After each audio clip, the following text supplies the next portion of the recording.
Graças a Deus por nosso Senhor Jesus Cristo, que tem nos dado do seu amor, da sua graça, da sua paz, da sua misericórdia. Nós sabemos que sobre nós Ele tem derramado do teu Espírito Santo, da tua graça, da tua paz. O Senhor Jesus, Ele tem nos dado do teu amor e tudo que é necessário para nós vivermos uma vida santa e piedosa, o Senhor já nos deu. Hoje nós vamos falar sobre vivendo como santos, vivendo como santificados. Para quem acompanha as minhas transmissões, outro dia desse eu falei que nós vivemos nesse mundo santo e piedosa, que é a vida que o Senhor nos concede para viver, porque nós somos salvos. Nós temos que ser sal dessa terra e luz desse mundo. Nossas obras têm que resplandecer no meio de uma geração perversa. Nós temos que procurar manter a nossa vida consagrada ao Senhor diariamente, não importando para as perversidades desse mundo, se é as perversidades desse mundo tentarem te derrubar, você tem que resisti-las. Que eu não vou viver uma vida santa para me ser salvo. Eu vou viver uma vida santa porque eu já sou salvo. Então eu não vou fazer para me ser salvo. Eu vou fazer porque eu sou salvo. Então, vivendo como santos, nós vamos abrir a nossa Bíblia lá no livro de 2 Pedro, no capítulo 3, no versículo 11. Vai dizer assim: havendo, pois, de perecer todas essas coisas, que pessoa vos convém ser santo, trato e piedade. Que pessoa vos convém ser santo? Que pessoa vos convém ser em santo trato e piedade? Havendo, pois, de perecer todas essas coisas, que pessoa vos convém ser em santo trato e piedade? Ou seja, os cristãos são exortados a viver a santidade em razão da nova vida que recebem e do glorioso futuro que aguarda na eternidade. Eu vou viver santo e piedoso porque eu já sou salvo. Eu agora vou demonstrar a minha santidade pelo meu viver e não demonstrar o meu viver pela santidade. Eu vou demonstrar a santidade pelo meu viver. Mostrar para Satanás que eu nasci realmente da semente incorruptível que é Cristo. Salvos como luz numa geração perversa, o que fala lá em Filipenses 2,15. Salvo como luz numa geração perversa. É o que eu tenho que ser. A luz do salvo deve resplandecer diante dos homens. Mateus 5, 14 a 16. Jesus fala que nós somos luz do mundo, sal da terra. Nós somos a luz do mundo. Não se pode esconder uma cidade em cima das montanhas. E que o nosso viver tem que resplandecer como luz.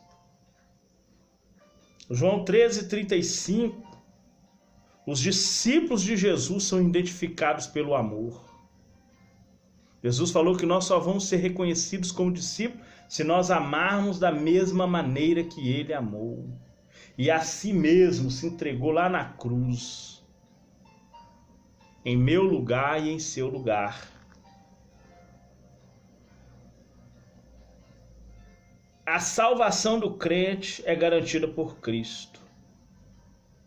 João 14, versículo 3. Levarei-vos para mim mesmo, para onde eu estiver, estareis vós também.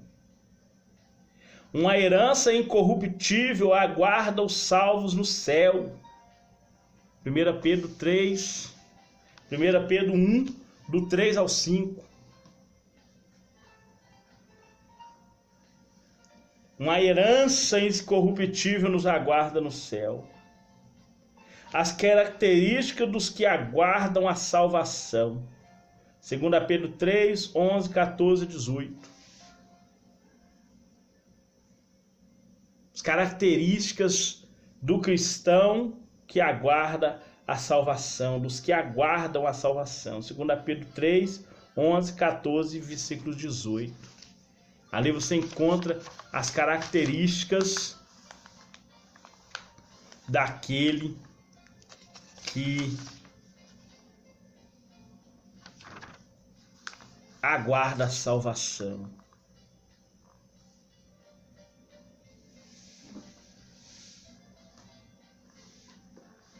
Romanos 13, do 8 a 14. O cristão é exortado a viver de modo digno diante de Deus e dos homens. Referências: Efésios 4, do 1 ao 3, Colossenses 1, 10, 1 Tessalonicenses 2, 12.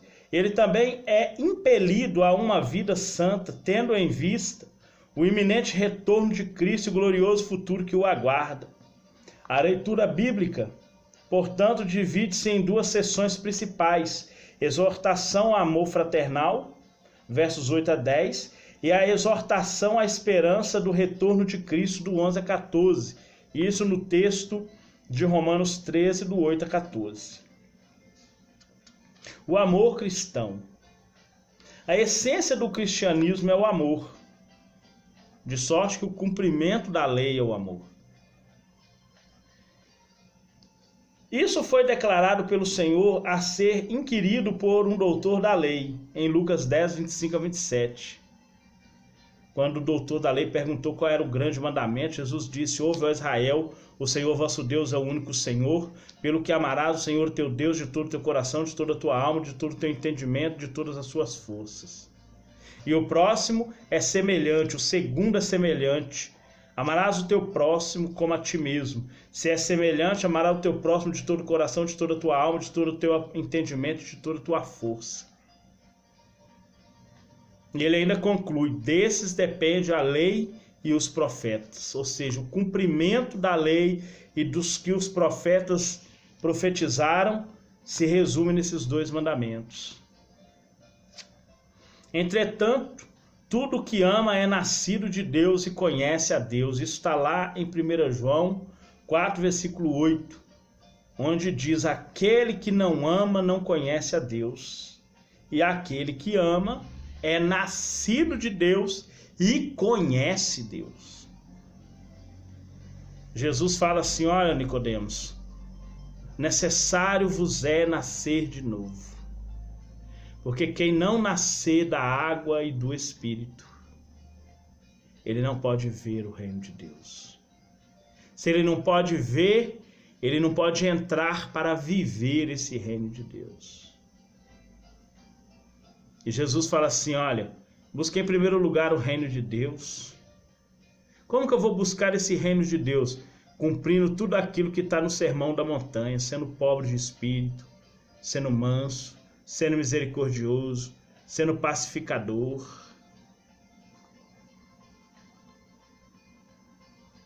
Tendo fome e sede de justiça. É assim que eu vou viver, é assim que eu vou buscar o reino de Deus. O amor ao próximo. Quando interrogado sobre quem é o próximo, Jesus proferiu a parábola do bom samaritano, esclarecendo que o próximo pode ser qualquer pessoa que necessita do nosso amor. Parábola do bom samaritano. Lucas capítulo 15, versículo 11 em diante. É a maior parábola da Bíblia.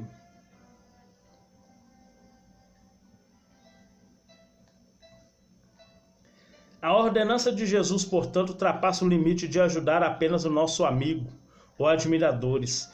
Devemos amar também os que nos maltratam, os chamados de inimigos.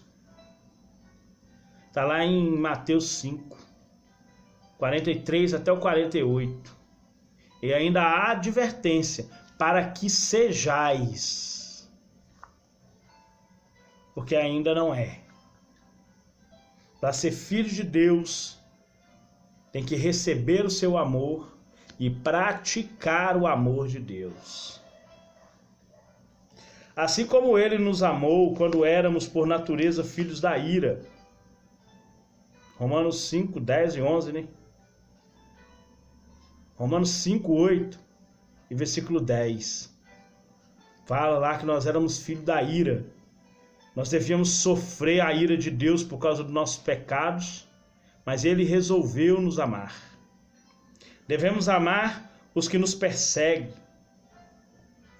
Escreve o apóstolo Paulo: portanto, se o teu inimigo tiver fome, dá-lhe de comer, se tiver sede, dá-lhe de beber. Portanto, fazendo isso, amontoará as brasas de fogo sobre a tua cabeça. Romanos 12, 20. O apóstolo Paulo tirou isso lá de Provérbios, capítulo 27, onde fala que se o inimigo tiver fome, dá-lhe de comer, tiver sede, dá-lhe de beber. O amor que procede do Espírito, o amor espiritual. A Bíblia afirma que antes do conhecimento a Cristo,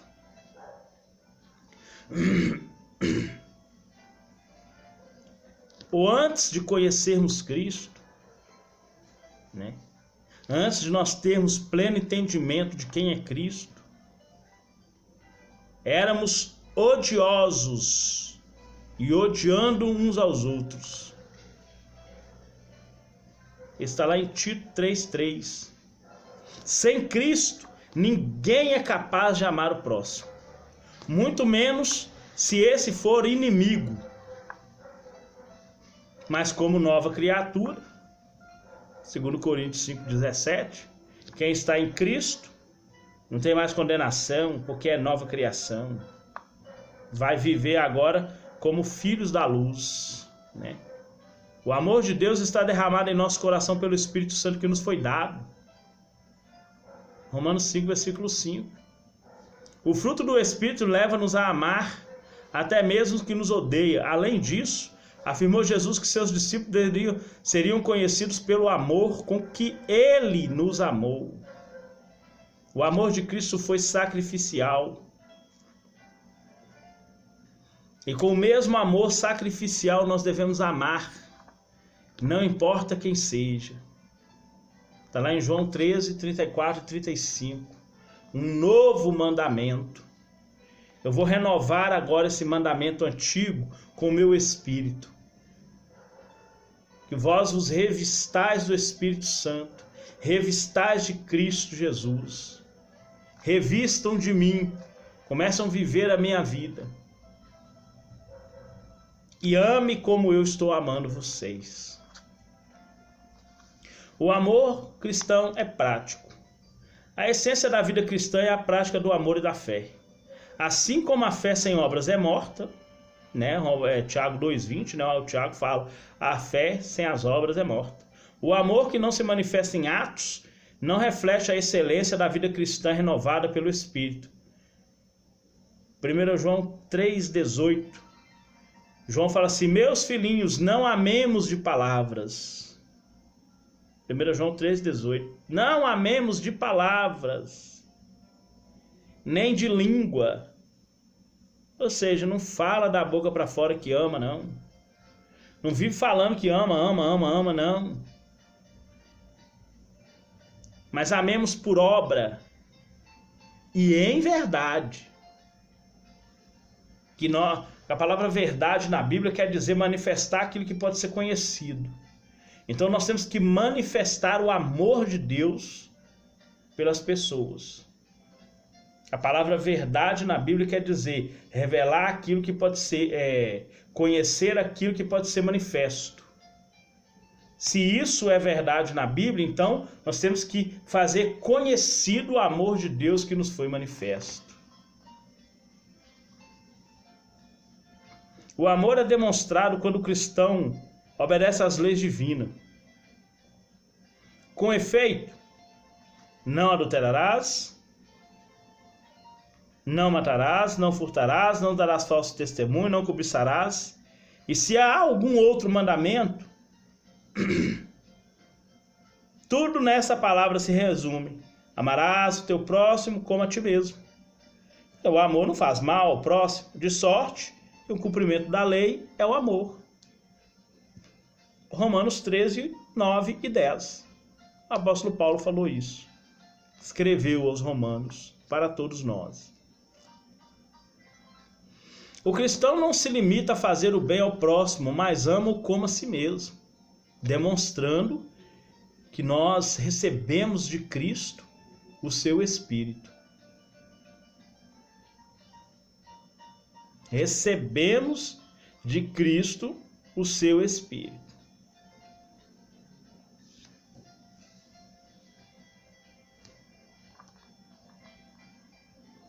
Como a nossa vida não se restringe a este mundo, aguardamos ansiosamente a manifestação de Cristo. Por conseguinte, a doutrina das últimas coisas tem íntima conexão com a vida e com o comportamento cristão. O Deus da história, nós sabemos que Deus atua providencialmente na história humana. Deus não deixou o povo a Deus dará, não. Não é igual um relojoeiro que fabricou o relógio, dá corda, enquanto tem corda naquele relógio, tá? Não. Deus, através da providência divina, foi o que José falou com seus irmãos. Falou assim: ó, vós intentaste o mal, mas Deus fez isso se tornar bem para vos manter em vida, para a conservação da vida. Isso está falando da providência divina, conservação da vida. Deus não deixou o ser humano a Deus dará, não. A salvação é um exemplo desse maravilhoso domínio. Tá? Você pode ler as referências bíblicas de Isaías 7,14, Miqueias 5,2, Gálatas 4 e 5, Romanos 5, 6. Você vai ver a providência de Deus. E também lá no capítulo 50, né? Capítulo 46, quando José se manifesta aos seus irmãos. Podemos constatar nas Escrituras que tudo acontece progressivamente no mundo, caminhando para o fim predeterminado por Deus.